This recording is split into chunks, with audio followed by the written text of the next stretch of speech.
Joseph McCarthy never lashed out at the bastion of universities fortified by powerful political protectors.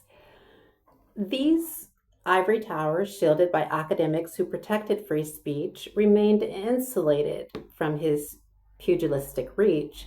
Yet, universities, bereft of such protection, became fertile ground for his machinations. McCarthy embedded informants into their corridors, particularly within the sanctum of libraries, those repositories of knowledge where ideas ferment and intellectual dissent flourishes. Larry Tye's meticulous excavation of this era reveals a chilling precedent. A student suspended from university after defending a professor was ousted for his Marxist beliefs. The parallels to my own expulsion from Queen's University Belfast, precipitated by my own advocacy for a student, are strikingly and deeply unsettling. This student, like myself, condemned prevailing university conditions and critiqued the conduct of student clubs. Although reinstated to his program following the threat of litigation, he ultimately withdrew from the institution. Meanwhile, the Federal Bureau of Investigation assiduously sought to unearth rumors about him. Much as I discovered students at Queen's University had been conscripted into similar reconnaissance operations against me in episode 9. Had I been subjected to, had I experienced a new iteration of McCarthyism in higher education? Could this phenomenon be designated the Obsidian scare, a contemporary manifestation of institutional paranoia that operates through opacity, surveillance, and the systematic erasure of Black voices in Northern Ireland? I'm Kiana Canada, and this is Mimicking McCarthyism, an examination of an obstruction of justice, uncovering a new iteration of McCarthyism in Belfast, and whether Confucian education is better. Welcome back. Oh, the imperilment of Black higher education in Northern Ireland through the prism of Confucian pedagogy. The case for why higher education for Black students in Northern Ireland exists under is existential threat necessitates an examination through the philosophical lens of Confucianism, a pedagogical tradition that privileges moral integrity, social harmony, and the cultivation of virtuous leadership. The dissonance between Confucian educational principles and the practices endemic in Northern Ireland's higher education apparatus illuminates a profound ethical deficit. Central to Confucian education philosophy is the concept of Ren, humanity, which underscores the imperative of self-cultivation in higher education. Self-cultivation, as articulated by Confucian scholars, represents the premier step to become a morally noble human being before regulating family, society, and state. It is predicated upon the axiom that every human being can be transformed into a moral being through self-cultivation and moral education. This transformation demands freedom, the indispensable prerequisite for achieving the fruits of self-cultivation, as freedom is a center of dynamics for human existence. Yet this fundamental right to self-cultivation remains conspicuously absent in the Irish educational milieu. After I apprised Queen's University Belfast of my aspiration to cultivate my own intellectual trajectory and compose a dissertation examining the global north's perpetration of transnational repression, the institution obliquely intimated that something was awry with me. This constituted an egregious violation of my right to self-cultivation, a right enshrined within Confucian education ethics, but evidently alien to Northern Irish academic practice. The Confucian pedagogical model emphasizes normative behaviors and ritual propriety, which manifest in the education as delicate equilibrium between teacher directiveness and student autonomy. Universities that comprehend the salience of Confucian principle nurture the balance, recognizing the respect towards culture and the relation between teacher and student are fundamental to authentic learning. No such equilibrium exists at Queen's University Belfast. The institution instead operated through coercive mechanisms that circumscribed rather than expanded my intellectual sovereignty. The concept of dial, the way, represents the moral path students must traverse through education. Under a Confucian framework, students possess the autonomy to direct their own learning, thereby becoming intrinsically free to pursue the limits of knowledge. This freedom to forge one's own trajectory stands in stark contrast to the McCarthyism apparatus operative in Northern Ireland, where educational institutions function as adjuncts to state interest rather than sanctuaries of intellectual emancipation. For Black students navigating Northern Ireland's higher education landscape, these violations are compounded by systemic racism and institutional discrimination.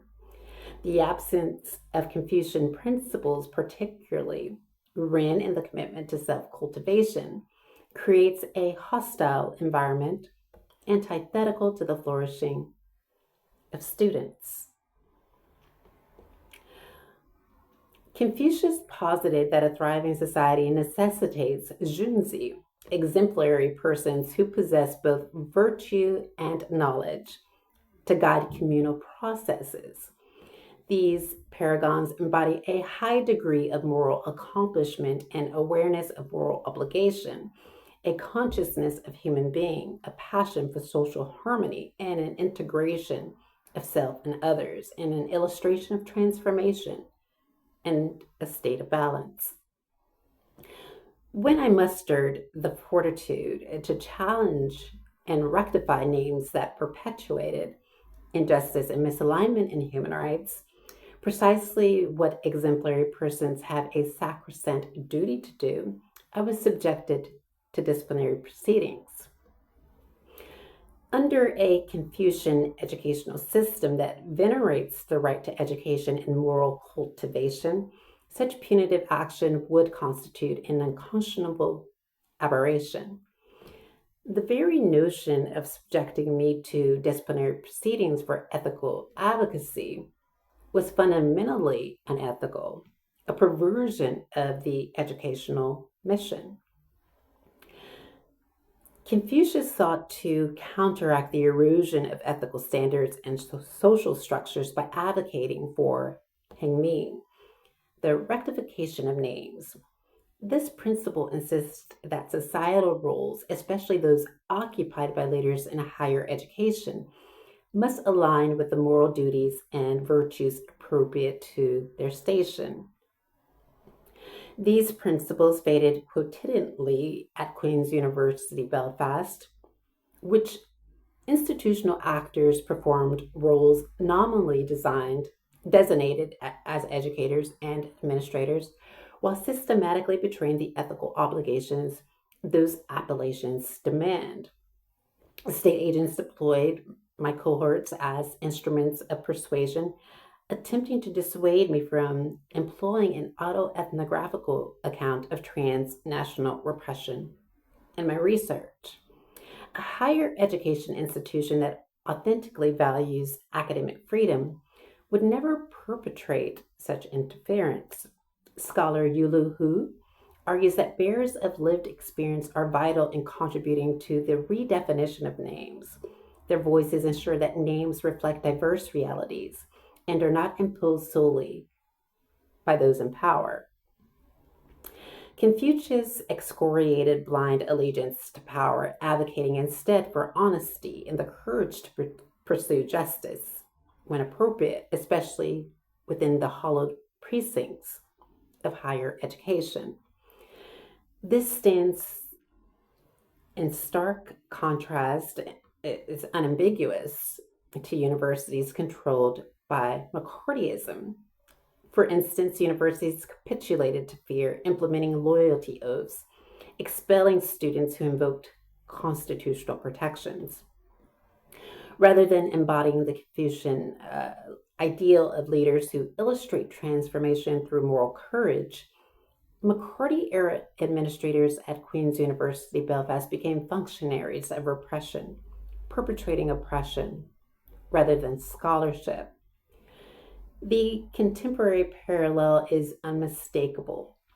Just as McCarthyism destroyed options, narrowing the range of acceptable activity and debate, the new Obsidian scare operative in institutions like QUB constricts the parameters of permissible inquiry and advocacy, particularly for Black American students who dare to center their lived experience as legitimate epistemic contributions.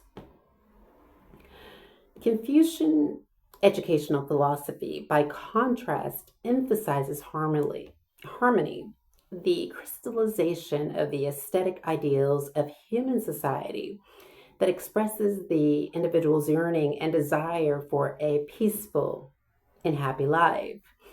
In the Confucian tradition, education objectives should be directed toward attaining a unity of self and the world, which is considered the highest learning stage.